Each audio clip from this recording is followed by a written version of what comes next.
One of the issues that stop a lot of people getting started in property development, or even seasoned property developers progressing as fast as they might, is a lack of funds. By nature, it consumes a lot of money, property development, and while in the last video we talked about how you would raise funds from commercial lenders, you still need to come up with a substantial amount of equity in some form or another. And the way that you can do this is through private investors. So in this video, what we're going to look at is the different types of private investors and some areas where you might actually find those people. Incidentally, if you would like a copy of my book, there will be a link in the description below, and I'll put a link up there so that you can. And at the end of this video, when you come to the end screens, there will be a link in this direction which will allow you to get a copy of that. In this video, what we're really going to talk about is first of all, the rules and regulations. So there are essentially two types of investors. There is a personal loan, and there is an equity investor. So let's look at the personal loan first of all. This is a very simple process. It's like you go, for instance, to a bank. You say, I want to borrow X amount of money, and they hopefully agree, and then they write up some loan papers, and you understand what the terms are. There's going to be a certain amount of interest charged on that loan. There's going to be capital repayments. With a private loan, you can obviously determine what those parameters are going to be. So for instance, is the loan amount going to be paid through the loan period, or will be paid at the end of the development? What interest rate are you going to offer your private investor? So it's a fairly simple process. Most people understand that, and because of that, there is less regulation around it. So Mr. and Mrs. Jones kind of understand a loan. They've probably had a mortgage, they probably had a car loan at some time, or they may have had a personal loan. Very similar to that. The type of people that you're probably going to approach are people that you already know. And it doesn't necessarily mean to say that, say for instance, you needed £100,000, that you need to be getting £100,000 from a single investor. You can make it up of multiple investors.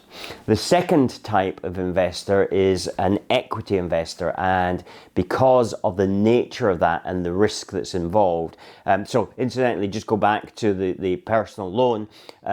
At the end of the loan, you're going to have paid the interest and you're going to have repaid the money. So essentially their capital is not at risk unless something catastrophically goes wrong. And that usually is because you haven't actually negotiated the whole deal properly and understood all the different components. Anyway, going back to the equity investor, they need to be what's called a sophisticated investor. In other words, they understand that they are going to lend you a sum of money in return for some equity in the project.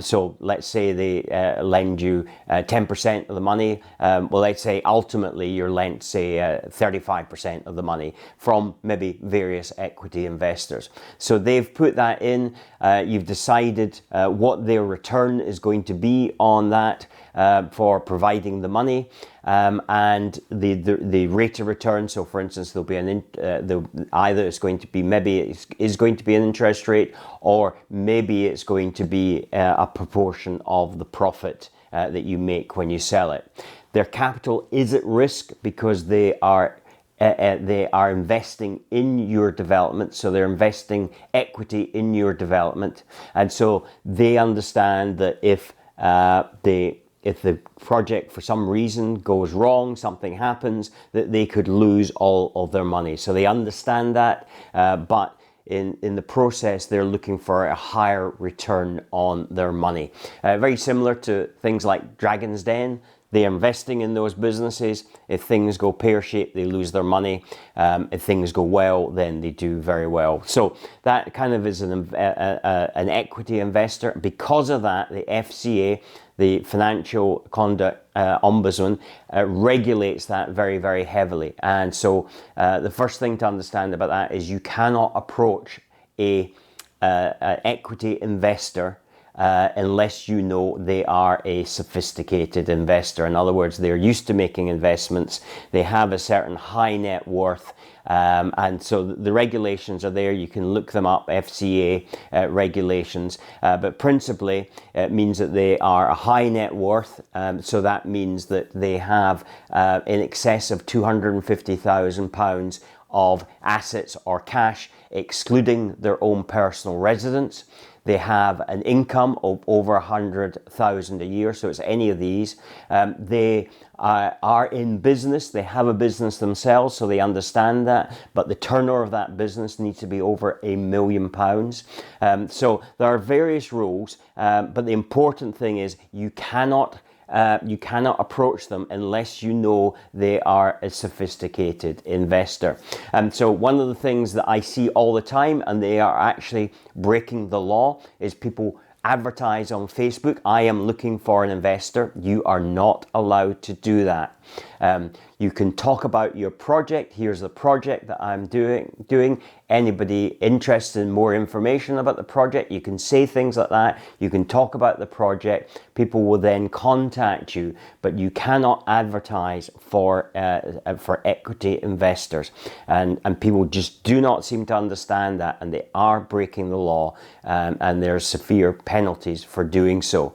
There are groups of people that you can join in terms of, or visit, so like property investment groups, property networking groups, they're Dragon's Den type things, angel investors, anywhere that high net worth people hang around. So it is an area that you need to be very, very careful. We talk about this in detail in the Property Developers Mastery Program and in the Find It and Build It Find It and Build It course, which we'll be launching very, very soon.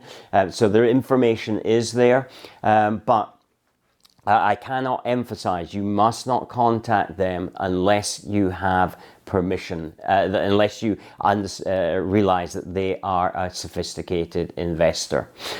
With that, saying that, the other thing that you want to do also for when you're attracting investors is create an investor pack. So this will have a whole bunch of information outlining your project, all the details. Again, we have a template for this, and then you want to provide them with cash flow statements as well, so that they can see when their funds are needed and how they are going to be distributed, so that they really need to understand that you know what you're talking about, essentially, to be able to have confidence in you, to be able to lend to you.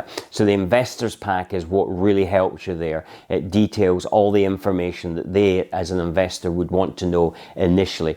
Clearly, they will have other questions, but this really gets the conversation going once you've established that they are a high net worth individual. And so with that, our next video is going to be about starting building out your development, now having raised the finance. If you haven't already subscribed to the channel, please subscribe now, and like and share this video. I really appreciate it. It helps build this channel. And so if you'd like to see the video previous to this, then look at this video here, and if you like to look at the video following this once it's published, then look at this video here.